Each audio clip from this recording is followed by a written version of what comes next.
konsumsi ikan lebih banyak dipasok oleh ikan laut, namun tahun 2019, produksi ikan air tawar sudah menyalip produksi perikanan tangkap. Kondisi ikan laut makin sulit didapatkan, maka solusinya budidaya ikan air tawar sebagai substitusi ikan laut, sehingga kita bisa memberikan ruang kepada biota laut untuk tetap berkembang biak. Ruang budidaya hewan kembali hadir di hadapan Anda. Tetap saksikan terus di channel UC TV, karena pada episode kali ini akan membahas budidaya ikan nila yang bisa menjadi peluang usaha Anda.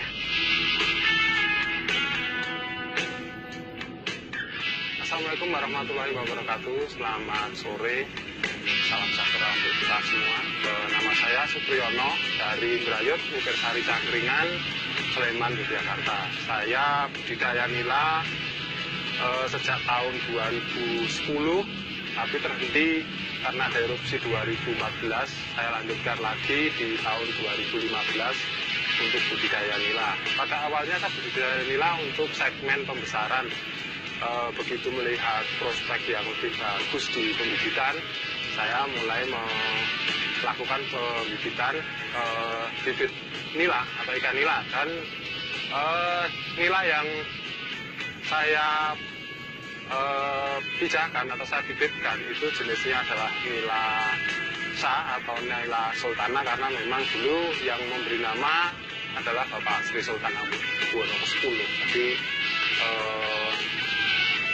saya memilih itu karena lebih cocok dibudidayakan di daerah saya, lebih bisa cepat tumbuh besarnya, dan potensi pembiakannya juga lebih bagus untuk di daerah Mukirsari Cangkringan.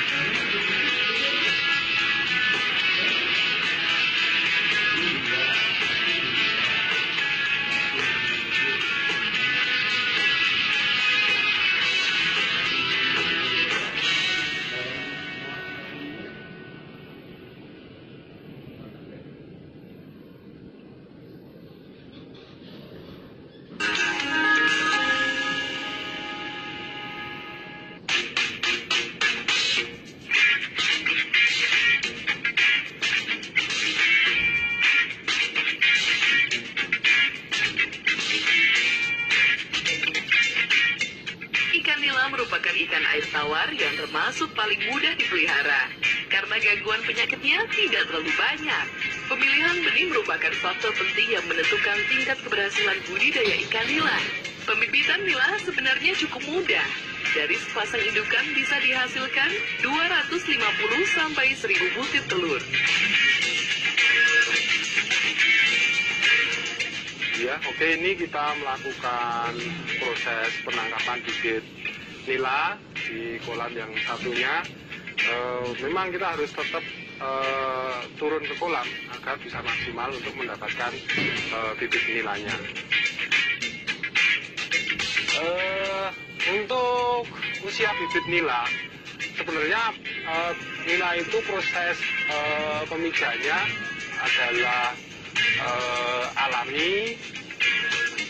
Betina mengeluarkan telur sebelum dikeluarkan, pejantan memang membuatkan sarang dulu di media kolam yang ada lumpurnya, kayak bentuknya lingkaran, terus lekuk bawahnya.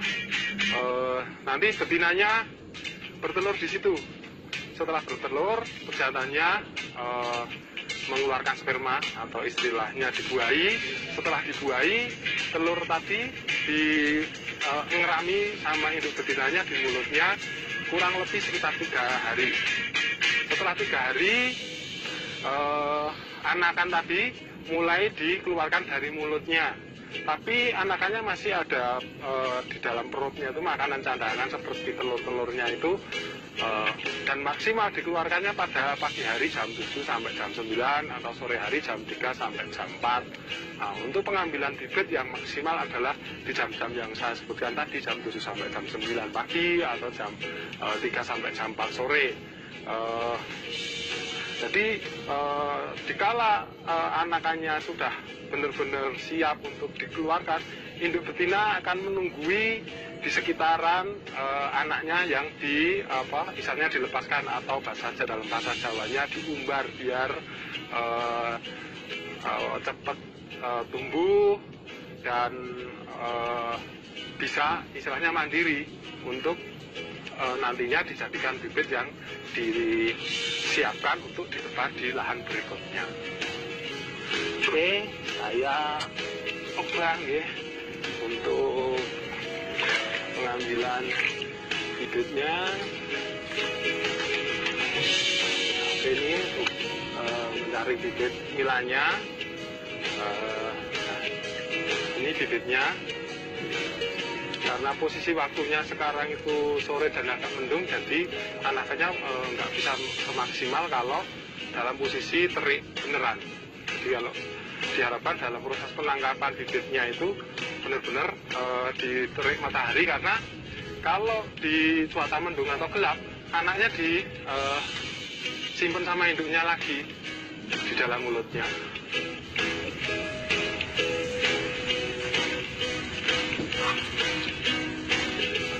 Untuk nanti dijadikan satu di tampungan, terus kita tebar di lahan penebaran berikutnya. Dalam proses perawatan atau pembreedingan nila sebenarnya sangat mudah sekali, karena prosesi pemijahannya cenderung alami, dan komposisi jantan betinanya adalah jantan 1, betina 4, dan usia siap pijah itu kurang lebih 1 tahun itu sudah siap pijah, atau paling tidak bobot berat badannya ada 1 kilo isi 4 dan 5. 5 itu sudah siap untuk dipijahkan. Dan di usia pertama kali pemijahan biasanya anakannya belum maksimal, mungkin masih sekitaran 200-300, tapi 2-3 kali proses pemijahan atau sekitaran dengan paling tidak bobotnya udah setengah kilo, induk nila berbeda bisa menghasilkan per ekornya sekitar 1.200 anakan. Nah, itu usia produktif, jadi usianya sekitar 1 tahun 2 bulan sampai dengan 2 tahun itu maksimal untuk benar-benar berproduksi. Jangka waktu produksinya setelah nila beranak 2 bulan kemudian kita belokkan atau kita karantina. Dalam proses karantinanya sekitar 1 bulan kita pisahkan sambil kita keringkan kolam untuk pemijahan. Nanti setelah itu kita masukkan lagi ke kolam pemijahan. Karena ikan nila itu cenderung proses pemijahannya alami, jadi dia saat ini memang belum ada teknik yang lebih sifatnya buatan. Jadi alami tinggal menjodohkan jantannya adalah 1, betinanya 4 dalam 1 kolam, tergantung ukuran kolam. Idealnya kolam 100 meter persegi diisi dengan 1 paket induk nila. 1 paket itu jantannya 100, betinanya 400. Nanti anakannya akan lebih maksimal. Nah, kendala yang dialami dalam proses pemijahan nila adalah dalam penyaringan anakannya yang kurang steril atau kurang kesaring semua. Jadi nanti masih menyisakan 1, 2 atau bahkan mungkin 10 anakan yang tidak keambil. Biasanya itu akan menjadi pengganggu karena dia lebih cepat besar, akhirnya akan memakan anakan yang kecil-kecil yang baru dilahirkan atau dikeluarkan dari mulut induk betina. Jadi usahakan semaksimal mungkin dalam proses penyaringan anakan nila itu benar-benar bisa maksimal kesaring semua.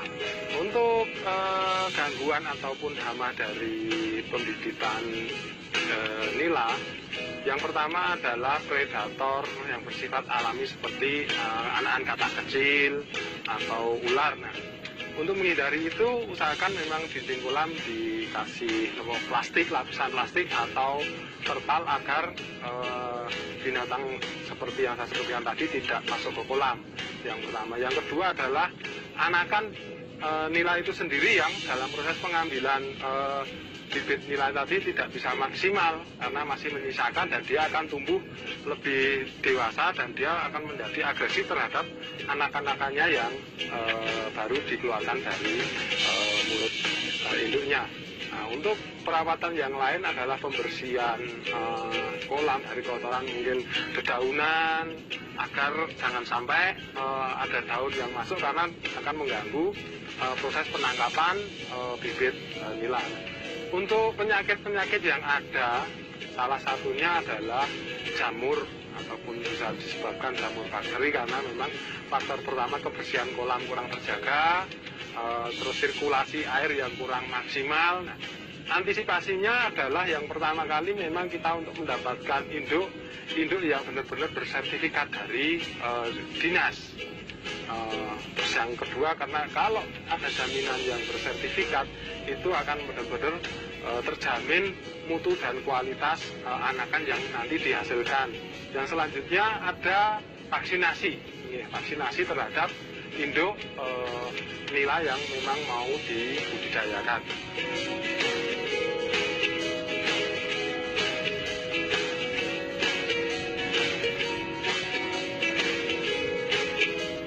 Oke, bibit yang sudah kita saring, kita bawa ke tempat penampungan yang tadi kita siapkan, dan nanti kita tebar untuk dijadikan bibit yang siap dijual.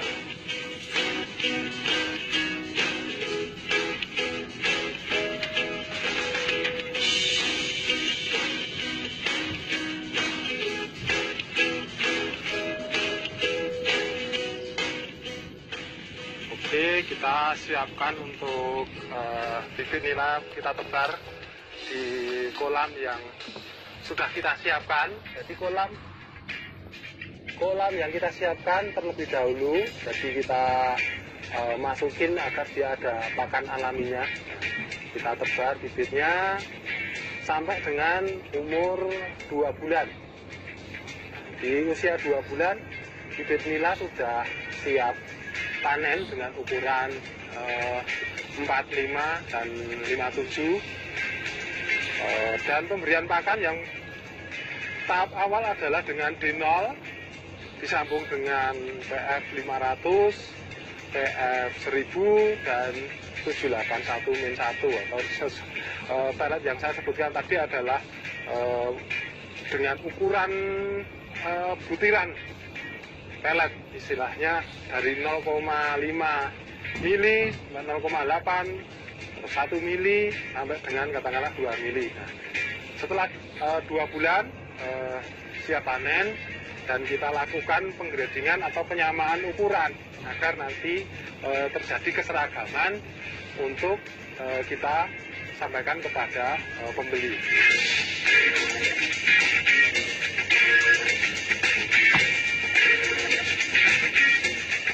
Ikan nila gampang memijah, sehingga jika budidaya dilakukan secara campuran, energi ikan akan habis untuk memijah dan pertumbuhan bobot ikan sedikit terhambat.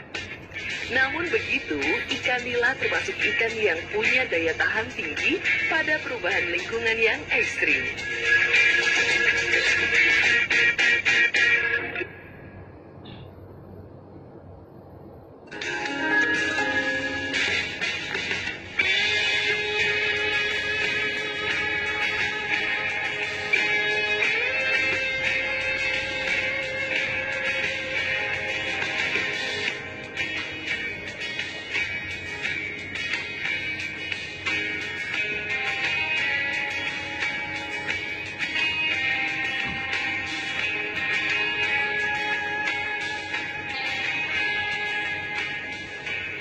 Sekarang kita berada di kolam pendedaran benih nila. Sebaiknya kolam pendedaran benih nila itu adalah kolam yang berkontekstur dasaran tanah, karena dengan kontekstur dasaran tanah pakan alaminya akan cenderung lebih banyak dan lebih maksimal hasilnya untuk pakan alaminya agar benih sebelum mampu menyerap pakan buatan lebih bisa tumbuh cepat, besar dan sehat. Kendala yang dialami dalam pendederan benih nila, predator yang utamanya adalah burung. Untuk mengantisipasi itu kita berikan pasangan atap jaring.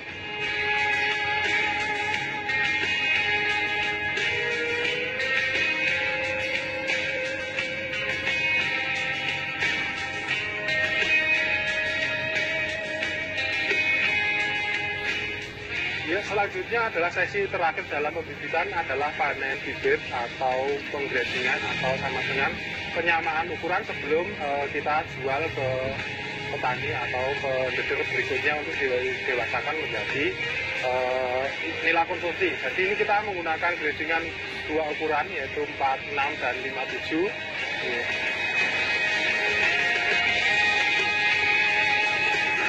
Nah, ikan kita masukkan.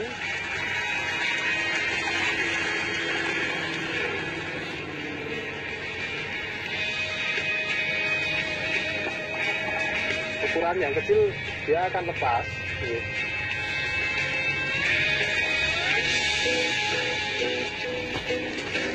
Yang sisanya berarti ini adalah ukuran yang lebih besar.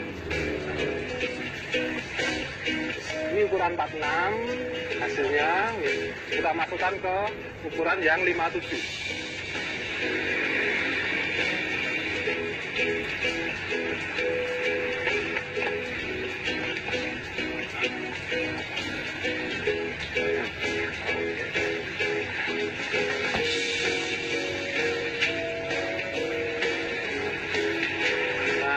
Ukuran yang di atas 57 dan di bawahnya adalah ukuran 57, yang ini tadi adalah ukuran 46.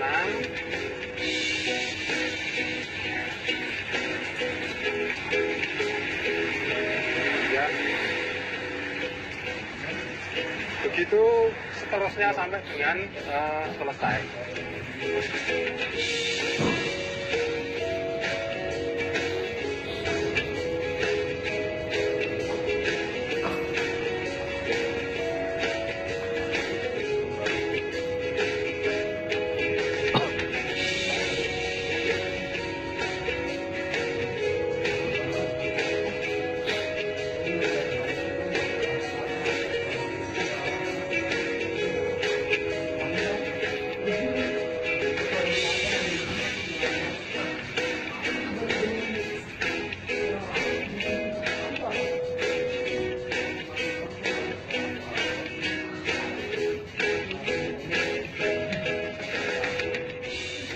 Hasil maksimal, sebaiknya gunakan benih ikan berjenis kelamin jantan. Karena pertumbuhan nilai jantan mencapai 40% lebih cepat ketimbang ikan nilai betina. Pelaku usaha budidaya nila yang gagal biasanya hanya karena minimnya pengetahuan mengenai cara budidaya ikan nila yang tepat dan ingin cepat segera mendapat keuntungan yang besar.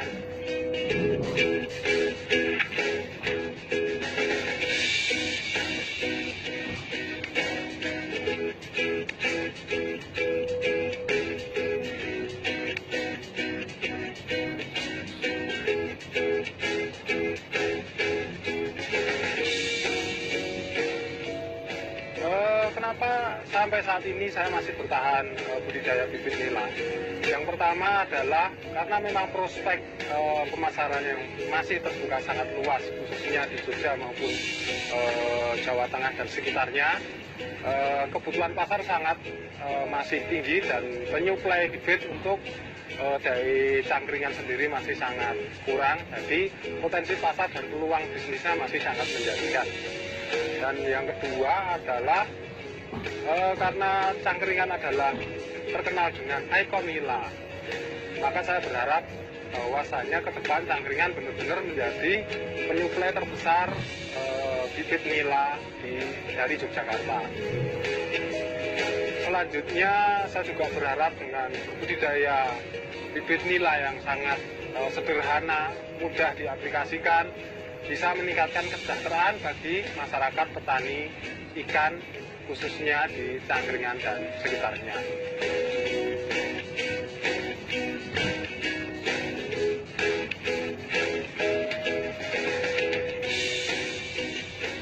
Ikan nila kaya akan gizi dan vitamin, semakin diminati masyarakat dengan peningkatan jumlah permintaan pasar yang tinggi. Harga jual dari ikan nila dapat dikatakan sangat tinggi, sehingga keuntungan yang didapat terbilang besar. Beternak ikan nila tampak sedang tren di Indonesia, karena ikan nila termasuk jenis ikan yang lebih populer dan favorit ketimbang ikan lele dan gurame. Jadi, budidaya ikan nila seperti ini cocok untuk pengusaha pemula. Nah, jika Anda tertarik menekuni budidaya ikan nila, semoga ulasan tadi bisa membantu Anda dalam berusaha berbisnis ya. Sampai jumpa pada Ruang Budidaya episode selanjutnya. Tentunya dengan ulasan yang tidak kalah menarik, hanya untuk Anda.